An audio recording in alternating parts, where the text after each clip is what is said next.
Tahun ini Indonesia ditetapkan sebagai tuan rumah World Tourism Day 2022. Acara ini akan diselenggarakan di Bali dengan mengangkat tema Rethinking Tourism. Tema ini dipilih berkaitan dengan pariwisata pasca pandemi. So quiet, I can hear the air conditioner. That's the only sound. Bersama dengan para pelaku sektor pariwisata, UNWTO mengajak semua pihak untuk memikirkan kembali bagaimana sektor pariwisata akan dijalankan. The beach are dead. There's no activity. Every day I am selling here and I hope tomorrow will be better. Yeah? Tomorrow will be better. Greetings from wonderful Indonesia. We are most delighted to be the host for the World Tourism Day celebrations this year. Namun, kali ini pariwisata diharapkan dapat berjalan secara lebih berkelanjutan, terutama bagi bumi. Tempat wisata identik dengan keramaian. Sayangnya, di mana ada keramaian, di situ ada sampah.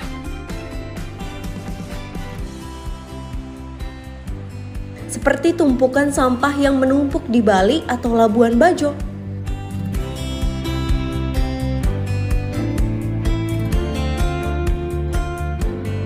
Jumlah produksi sampah di tahun 2019 mencapai 12,4 ton per hari.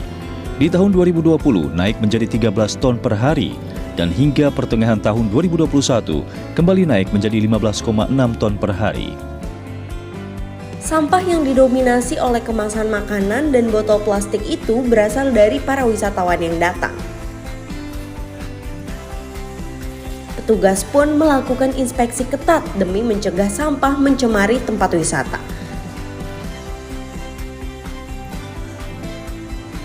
Fenomena ini sering terjadi saat liburan. Hal ini menunjukkan bahwa kesadaran masyarakat akan pengelolaan sampah yang bertanggung jawab masih rendah. Oleh karena itu, penting bagi banyak pihak untuk turut berkontribusi menciptakan tempat wisata yang berkelanjutan dan minim sampah.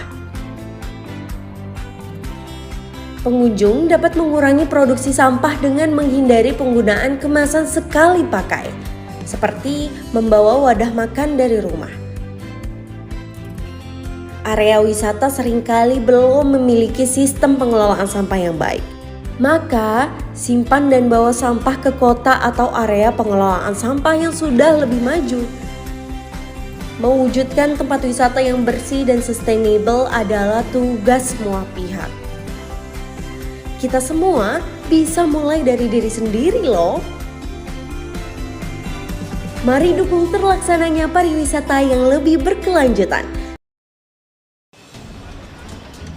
Pada akhir Mei, sektor pariwisata Yogyakarta menjadi sorotan nasional. Pasalnya, 3 kejadian berbeda yang mencoreng sektor pariwisata terjadi dalam satu pekan. Selasa 25 Mei, seorang wisatawan mengeluhkan mahalnya harga pecel lele di kawasan Malioboro, Kota Yogyakarta lewat akun TikTok @aulrocket. Saya 4.000-5.000 nggak sih? Untuk kejadian ini, 3 pedagang pecel lele di Jalan Perwakilan ditutup sementara oleh pemerintah Kota Yogyakarta.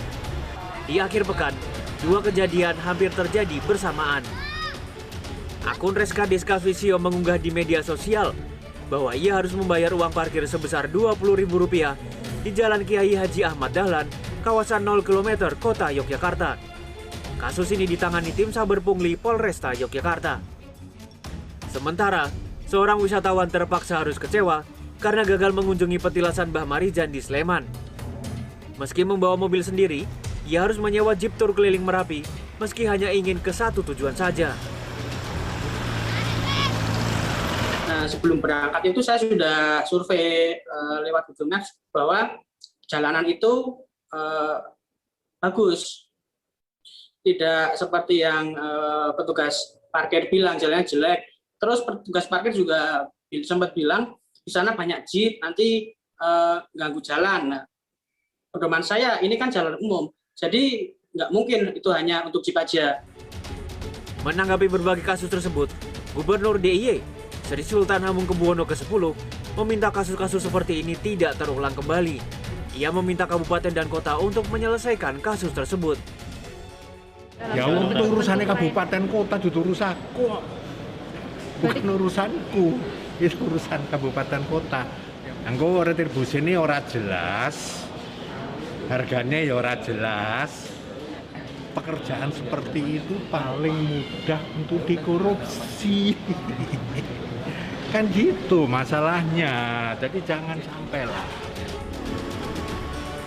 Di mata dosen Visipol Universitas Gadjah Mada, Bayu Dardias Kurniadi, penyelesaian kasus-kasus ini tidak bisa diserahkan saja ke tingkat kabupaten dan kota. Hanya saja saya kira karena modelnya lintas regional, lintas daerah, saya kira pemerintah provinsi harus lebih berperan ya di sini karena bagaimanapun kita harus memanfaatkan bagaimana orang Jogja itu tunduk dan taat pada sosok Ngarso Dalem gitu. Bayu menambahkan, kasus-kasus ini menjadi anomali bagi Yogyakarta. Alasannya, Yogyakarta butuh wisatawan, namun perilaku yang tidak ramah wisatawan terus berulang. Tim Liputan CNN Indonesia, Daerah Istimewa Yogyakarta.